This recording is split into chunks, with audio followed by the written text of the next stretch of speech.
আলাইকুম এভরিওয়ান, কি অবস্থা সবার? সবাই কেমন আছেন? ফারহিন চলে আসলাম। এই তো আজ হচ্ছে এই মুরগির মাংস দিয়ে আমি এই লাউ দিয়ে রান্না করব। এই লাউটা আমার ভাবির বাবার বাড়ি থেকে আনা, তো আমাকে দিয়েছিল, তো সেই লাউটা আজকে রান্না করব।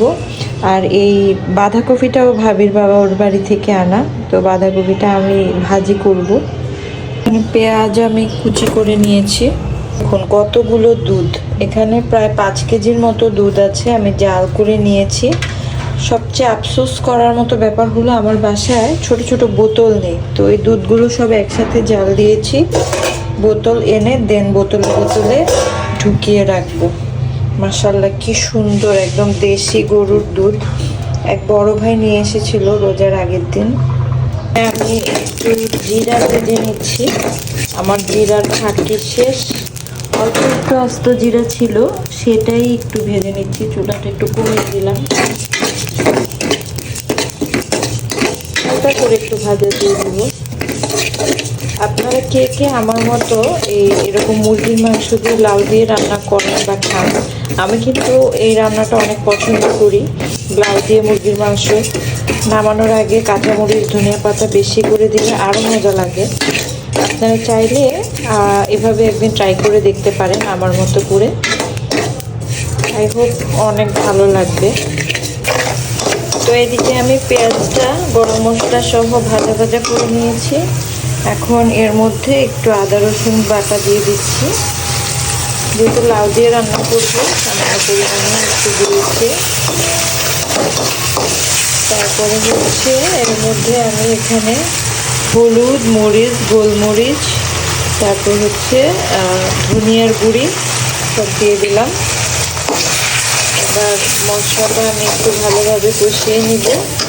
ভাজা জিরার গুঁড়োটা আমি দিব, তবে এটা হচ্ছে তরকারি নামানোর আগে। অল্প একটু পানি দিয়ে এবার হচ্ছে আমি এটা সুন্দর করে মশলাটা কষিয়ে নেব। তো এদিকে আমার মশলাটা সুন্দরভাবে কষানো শেষ। এখন এই যে আগে থেকে ধুয়ে রাখা মুরগির মাংসটা দিয়ে দিলাম। এটা সুন্দর করে নাড়া দিয়ে মাংসটা আমি ভালোভাবে কষিয়ে নিব। মাংস সেদ্ধ হয়ে আসলে, মোটামুটি 80% সেদ্ধ হয়ে আসলে, তারপরে আমি আগে থেকে কেটে রাখা লাউগুলো দিয়ে দিব। এদিকে আমার চিকেনটা কিন্তু কষানো হয়ে গেছে।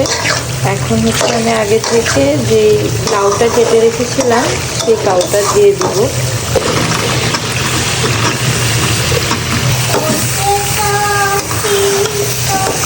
ভালো করে নাড়িয়ে দিচ্ছি, চারপাশ থেকে সুন্দর করে নাড়ছি যেন লাউয়ের গায়ে মশলাগুলো একদম সুন্দরভাবে লেগে যায়। এই তরকারিটা কিন্তু অনেক মজা হয় আসলে। অনেক এক এক দেশের এক এক রকম রান্না। তো আমাদের মা খালাদেরকে আমরা দেখেছি এভাবে রান্না করতে, আর খেতে কিন্তু ভারী মজা হয়। তো আপনারা চাইলে এটা ট্রাই করে দেখতে পারেন। এই তরকারিটা যখন রান্না করবেন, তরকারিটা নামানোর আগে বেশি করে জিরার ফাঁকি আর আস্ত আস্ত কাঁচামরিচ আর অনেকগুলো ধনিয়া পাতা দিবেন, দেখবেন এত সুন্দর স্মেল আসবে। তো এইদিকে কষানোটা হয়ে গেছে, এখন এর মধ্যে আমি পানি দিয়ে দিব। লাউটা আর মুরগিটা একদম প্রপারলি বাকি সিদ্ধটুকুও হয়ে যাবে। পানি দিয়ে দিলাম।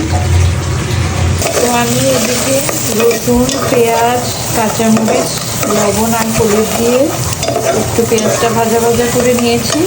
আর এখানে আগে থেকে স্টিম করে রাখা কফিটুকু দিয়ে দিব, পাতা কফি। তো এটা আমি এখন নাড়া দিয়ে দিচ্ছি, ভাজা ভাজা করে নামিয়ে নিব। এটা নামানোর আগে আমি যে এটা কি দেখুন, নাগামরিচ বা বোম্বাই মরিচ যে যাই বলেন, এটা অর্ধেকটা এর মধ্যে আমি কেটে দিয়ে দিব। তরকারির মধ্যে এখন হচ্ছে আমি কাঁচামরিচগুলো দিয়ে দিচ্ছি। এখানে আমি আস্ত কাঁচামরিচ দিয়েছি, ফ্লেভারটা যেন সুন্দর হয়। কি ভিডিও করবো আমি? তো এদিকে আমি ধনিয়া পাতা কাঁচামরিচ দিয়ে দিয়েছি, উপর থেকে ভাজা জিরার গুঁড়ো দিয়ে দিলাম। এখন নিচ থেকে একটা নাড়া দিয়ে দিব। বাস, আমার তরকারি কিন্তু হয়ে গেছে।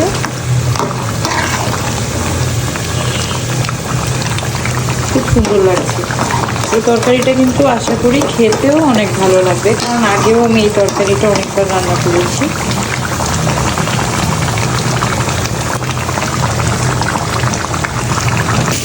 এদিকে আমার বাঁধাকপি ভাজি হয়ে গেছে। নাগা মরিচ এটা কেটে অল্প পরিমাণে একটু দিয়ে দিলাম।